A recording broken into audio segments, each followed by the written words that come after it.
Greetings, my lovelies. Today I have an extra special treat for you. All the way from Northshire, Ireland, we have Erin McMannin. For those of you who don't know, Erin is our heroine in the Lost Guardian series. While she's here in the States visiting her family, I asked her to stop by and answer a few questions that I had you guys send in for her. So let's get started. First off, Erin, let me just say thank you for being with here today. I know that your schedule is really busy with everything, and so I really appreciate you taking the time out to come and talk to us today. Well, thanks for asking. I mean, I'm still trying to get used to this whole thing of being a guardian and all that, but I'm finding that talking about it helps a whole lot easier. So where's Faye? I haven't really heard much of him in the past few months. He's still recovering in the Fae realm. I mean, the last battle was only, 6 months ago, and it really took its toll on him. I hear from him every now and again, but it's mostly just, letting me know that he's still alive. But he did promise that he'll be back by the end of the year. Well, that's good to hear. I hope he's resting well. So, how have things been now that you defeated Connor? Things are going great. The Grand Library is filling up with new books and people, and I've started, actually that's part of the reason why I'm here back in the States. There's an old family that gave me one of their books to take back.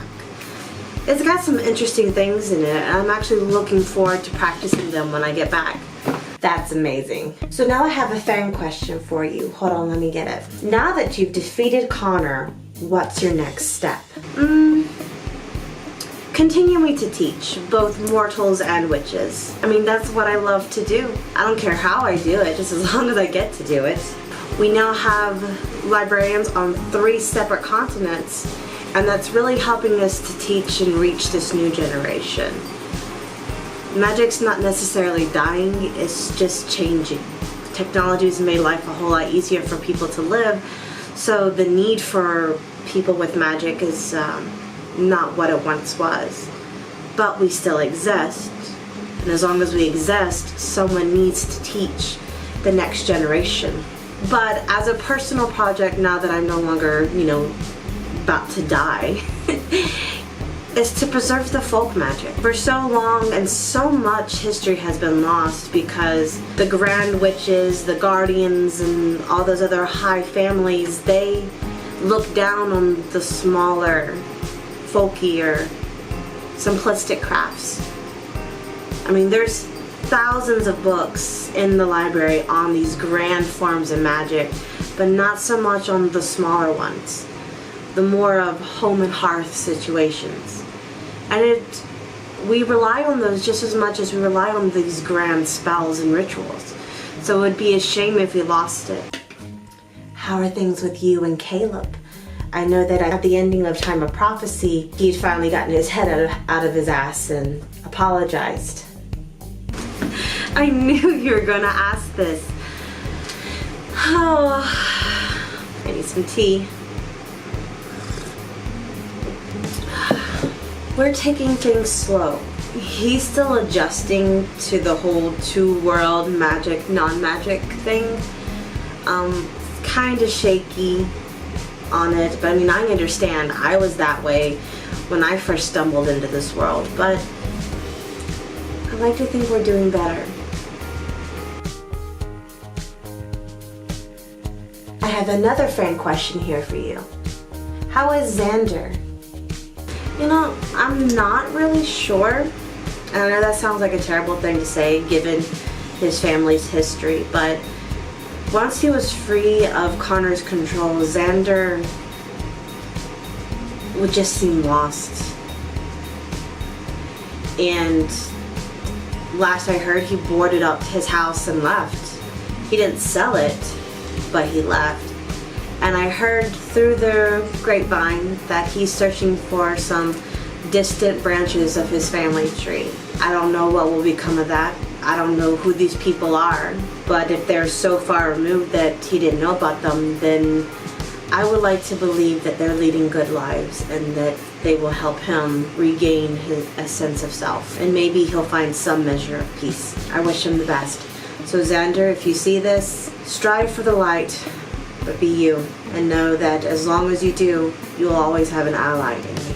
Well, I do know that he has a lot to atone for his family, and I hope he doesn't try to carry that all on his shoulders. On a similar note, what about Matthew, Mary, and Will, the teenagers that you bound their powers to in Souls of the Dark? How are they doing?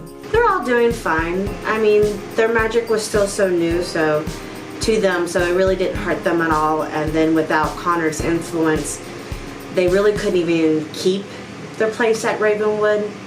Their magic is what brought them there, not any grand skill or intellect. So Ravenwood, being the private institution that it is, they just couldn't keep up with the grades and the demands, and they're back in a public school and doing well from what I hear. Do they remember having magic? No, that was part of the spell. They have no memory of it and what they did, and I'm hoping that they'll continue to do well and not walk back down the path of darkness. But I'm gonna keep a close eye on them. I suppose that's for the best. Alright, I have another fan question. What was it like to hear the Song of the Land? I gotta say, this is one that I'm curious about too. I can't even explain it. It's not something that you can put into words. The best that I can describe it as an awakening, to where you're just this empty shell before and you're not sure of it, but then you hear the song and it fills you, and it's everything. It's life and death, joy and pain, happiness and sorrow. You want to weep and cry at the same time and laugh, and it's just, it was a part of me that I never knew was missing until I found it. And I wish everyone could feel that, because once I heard it and the song became a part of me, I felt like I could do anything. I felt grounded and sure in myself. It's just amazing. And our last fan question. You really seem to be comfortable in your new role. How do you do that? Honestly, I am still trying to adjust. I mean, early on, I had to do what I had to do in order to survive, so I was just reacting and going and doing what it is that I needed to do. But now that things have calmed down, I'm still just kind of, what in the world is going on? And I'm amazed by stuff, every single day. I discover something new and exciting or horrible that needs to be fixed. And I'm still adjusting, and I probably will forever have to adjust. But I really wouldn't have it any other way. Being a guardian and becoming a part of this world helped me discover a part of myself that I never knew. And I'm better for it. So even with all the pain and the suffering and the near-death experiences, I wouldn't change a thing. Well, you are adjusting just fine. So those are all the questions that we have today from fans and from myself. Again, thank you so much for being here. Do you have any parting advice that you would like to give to our fans and those who are watching us today?